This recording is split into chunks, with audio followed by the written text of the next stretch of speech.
Hello, potassium people. Welcome back to another Banana Bites. We're eating this banana and asking Valve to please add the strange second banana to Team Fortress 2. Now, today, I just want to talk about how I was able to have the joy, the experience of listening to the audiobook 1984 by George Orwell. Now, I think it was a little bit different than the original book because it had like a lot of sound ambience and a lot of different changes in it, multiple actors doing the voices for people in the book. And I'll be honest, I think I missed out on a little bit of what Orwell meant in his novel. But at the very least, I got most of the core concepts, and I think maybe I picked up on something a little different. Something that may not have been as obvious. Now, of course, there's a lot of parallels between some things that are happening in reality and the book, but I'm not here to get political. The main thing is just, I noticed two things I thought were interesting. The first one was trust. Winston, this main character, this guy who is paranoid of everything after he has a spark, this idea that he can't trust Big Brother, who's, well, I won't go into it that much. Go and read the book yourself. That's what I recommend. But basically, he doesn't like the current government. He started to notice all these lies, all these changes, all these differences because of one little news article in the newspaper he was given. Something that pointed to someone who was basically erased. Someone who had a thought and then was tortured into saying things or admitting to crimes they didn't commit. And this guy, Winston, he freaks out over every little person, interaction, etc.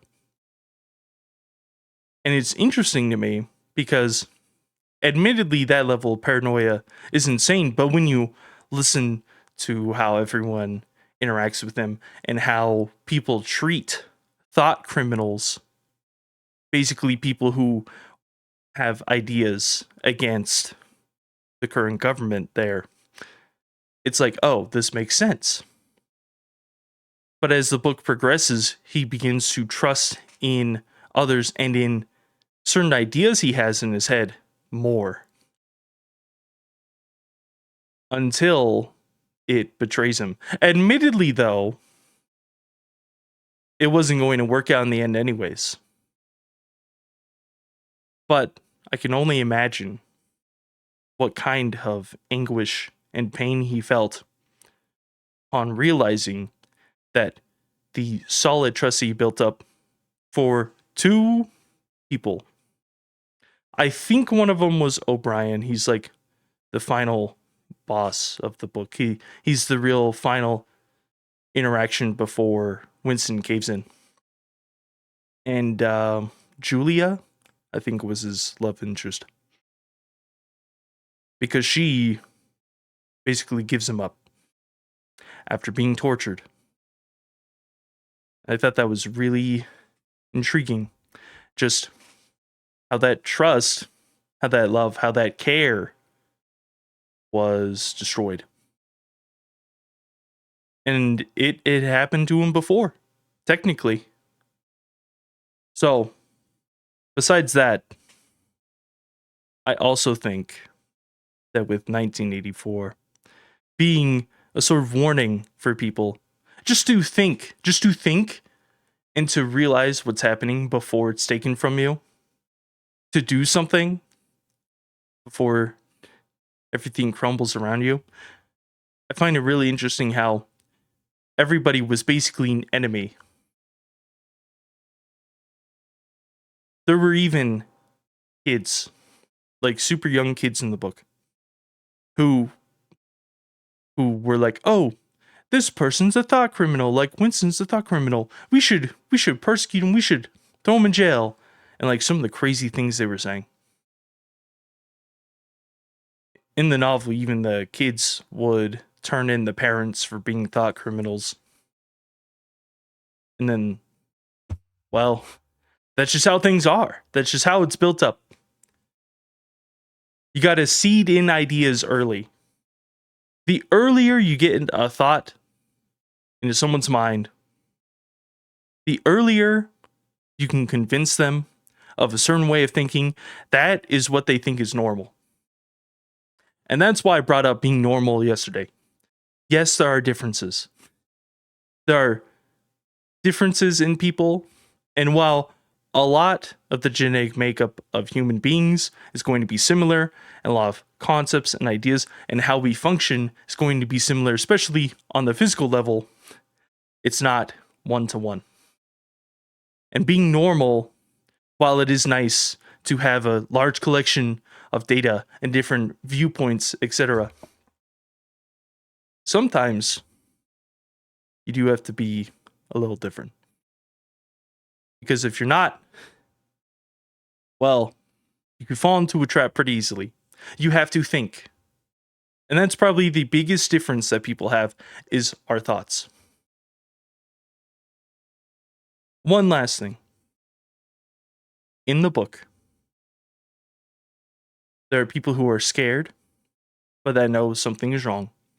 And people who fully commit to the idea that Big Brother is good.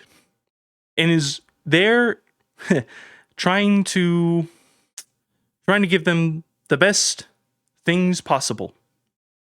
There was a part where they had like a ration of chocolate every week, and they had reduced the amount that people got. And then Big Brother on like a big screen talking to everybody, he tells them, "Oh, we have great news. We're raising the amount of chocolate to 20 grams a week," which was less than what they were getting before.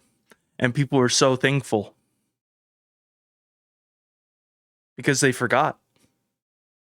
It'd been a single day since the change, and they forgot. Because why think? Why have thoughts? Just all be of the same mind. There's so many things I could talk about from this book that realistically I just can't.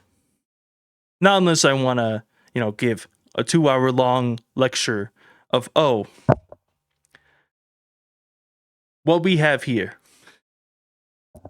is someone who put into words some of the demoralizing, soul-crushing, and mind-altering situations they were in a more extreme way, but still crazy. So, with all that being said, I'm going to eat this banana. But if there's one thing you can do, choose who you are. Understand the world around you. And be careful in how you trust. With that being said, it's banana time, baby. It's banana time. Oh, yeah.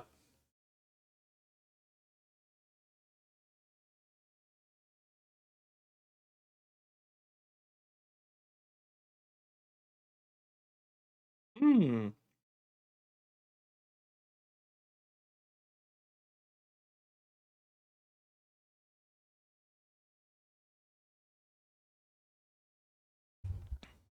One more thing, actually, I thought. This is very important. I don't know why I didn't bring this up earlier.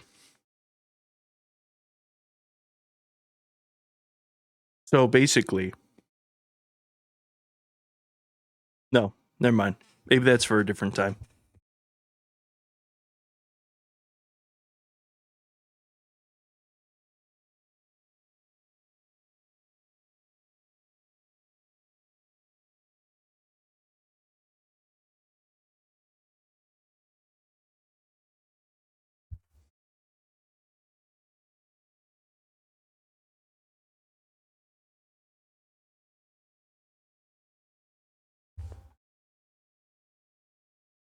Well, but that isn't people. That's it.